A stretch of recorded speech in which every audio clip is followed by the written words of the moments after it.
छठ के दिन, छठ तिथि श्राद्ध के महीने में, श्राद्ध में 16 दिन के अंदर जब छठ आए, षष्ठी आए, उस छठ के दिन शायद उम्र क्या ना की उम्र ही छठ होना। छठ के दिन मेरे पितरों की मोक्ष के लिए आज भी शिव महापुराण की कथा कहती है, अगर दुनिया के लोग तुमसे कह दे कि पितर दोष है, तुम्हारी बेटी की शादी नहीं हो रही, तुम्हारे बेटे की शादी नहीं हो रही, तुम्हारी यहाँ ये तकलीफ आ रही, वंश नहीं बढ़ रहा, बच्चे नहीं हो रहा है, घर में तकलीफ हो रही है, कोई कहे पितृदोष पितृदोष पितृदोष, सीधा एक काम करिए, सीधा एक काम, छठ के दिन,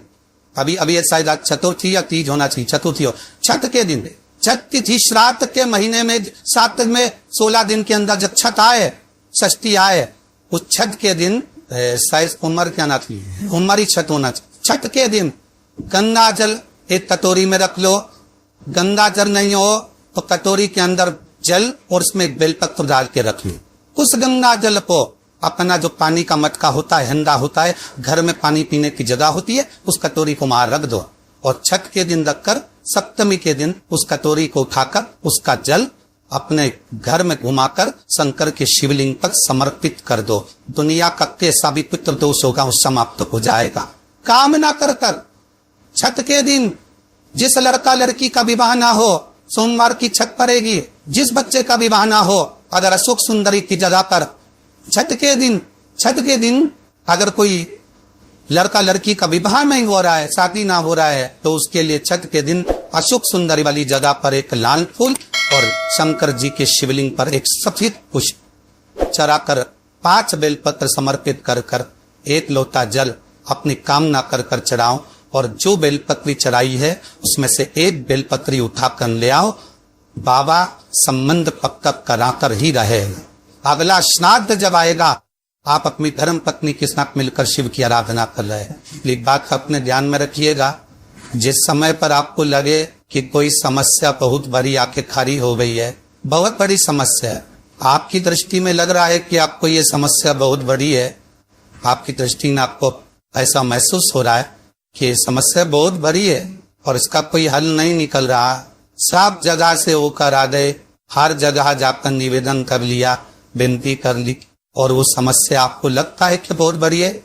तो शिव महापुराण की कथा कहती है बेलपत्री के पैर के नीचे एक छोटा सा शिवलिंग का निर्माण कर। काय का निर्माण करना है? शिवलिंग। बेलपत्री के पैर के नीचे आप अगर सोचो कि भाई मैं ब्राह्मण हूँ, सफेद मिट्टी का शिवलिंग बनाना है, क्षत्रिय हूँ, लाल मिट्टी का शिवलिंग बनाना है, या वैश्य हूँ, पीली मिट्टी का शिवलिंग बनाना है, या शूद्र हूँ तो काली मिट्टी का शिवलिंग का निर्माण करना है। शिव महापुराण की कथा कहती है, लिंग पुराण कहती है, नर्मदा पुराण कहती है कि बेलपत्री के पैर के नीचे आप जिस शिवलिंग का निर्माण करें उसके लिए आपका वर्ण नहीं देखना, आपको तो बेलपत्री के नीचे की ही मिट्टी ले ले, फिर वो जिस कलर, अगर आप घर में शिवलिंग का निर्माण कर रहे हो तो आपको वर्ण देखकर मिट्टी लेना है कि हम ब्राह्मण है तो सफेद मिट्टी का शिवलिंग बना ले, वैश्य है पीली मिट्टी का बनाने, क्षत्रिय लाल मिट्टी का बनाने, शूद्र है तो काली मिट्टी का बनाए।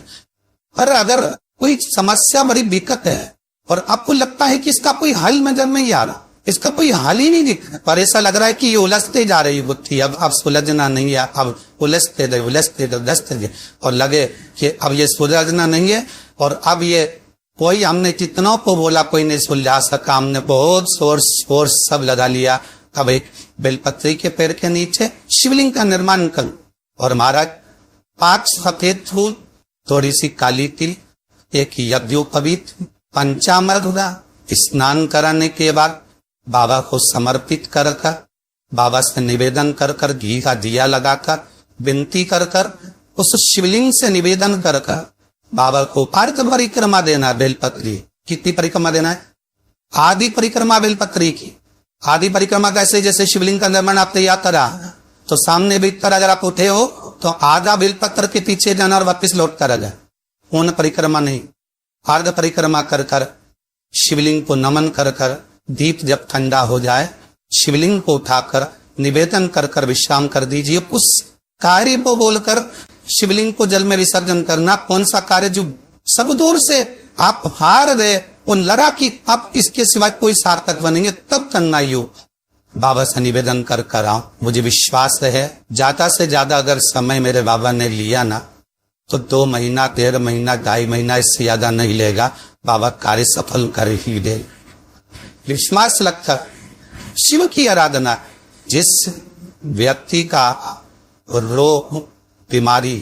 समाप्त नहीं हो रही हो, हॉस्पिटल में पड़ा हुआ है, कोई बहुत भारी बीमारी में ग्रसित है, छूट ही नहीं पा रहा, तो रात्रि को 9:15 पर किसी भी दिन शंकर भगवान की शिवलिंगता, जो तुम्हारे घर में शंकर जी विराजमान हो उसका, या शंकर जी के मंदिर में जाकर शंकर जी का थोड़ा सा जल, उसमें थोड़ा सा आंवला पड़ा हुआ,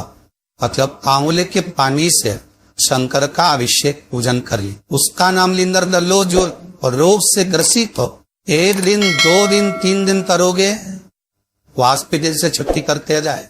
उसका रोग समाप्त हो जाए। दिया लगाइए और दिया लगाकर उसका अभिषेक पूजन स्मरण करिए।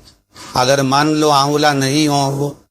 तो सूखा जो आंवला बाजार में मिल जाता है वो भी डाल सकते, वो भी ना मिले तो आंवले के वृक्ष की पत्ती वो भी इसमें डालकर आप अभिषेक कर सकते। यदि काया का रोग हो गया, शरीर कहीं से सफेद पड़ रहा है, कहीं से काला पड़ रहा है,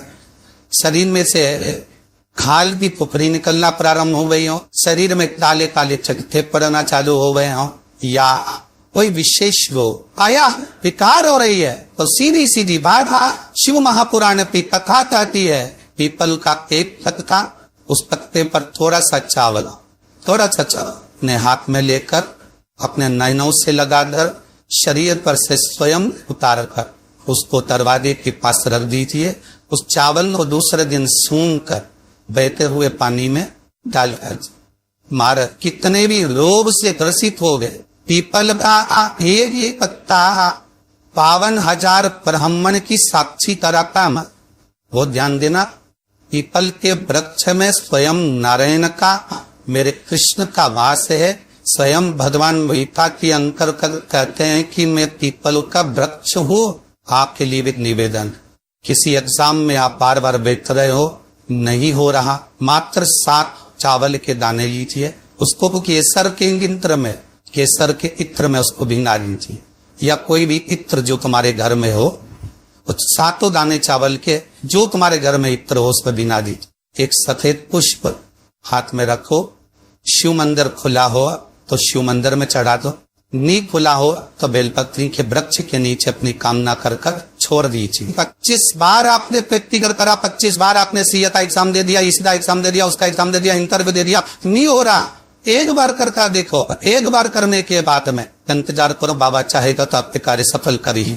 करना उसी को है जो इंटरव्यू दे रहा, जो परीक्षा दे रहा। नहीं तो मालूम पड़े बेटी इंटरव्यू दे रही और माँ चराने चली गई, बेटा चराने चले जा, नहीं, जो चाहता है कि मेरा ये काम होना है वही जिसके घर में क्लेश ज्यादा होता हो, महाराज बहुत क्लेश, मतलब कुछ ना कुछ बात पर झगड़ा चली रहा हो, क्लेश हो ही रहा, बहुत तकलीफ चल,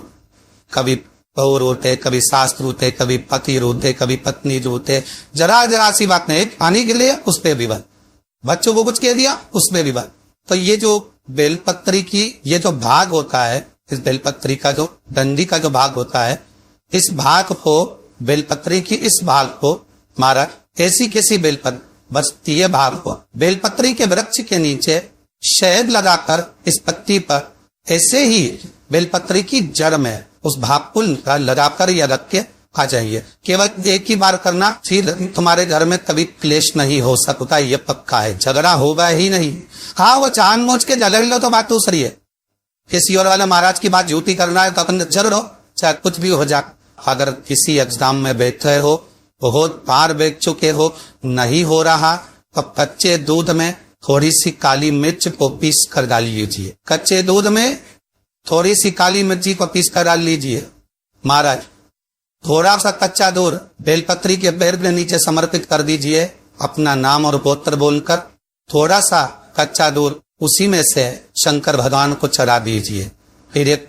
कलश जल का साथ लेकर जाइए, जो शंकर भगवान पर जल चढ़ा कर आइए। फिर जिस एग्जाम में जा रहे हो उसमें आप चले जाइए, बाबा आपको सफलता प्रदान करेगा ही। काली मिर्च आपको बल प्रदान करती, कि आप जिस परीक्षा में बैठने जा रहे हो, आप जिस जगह पर भगवान का अनुमोदन करने जा रहे हो, आप जिस जगह पर कंपटीशन एग्जाम में बैठने जा रहे हो, वहां सफलता देगी वो। आप अगर कहीं भटक भी गए,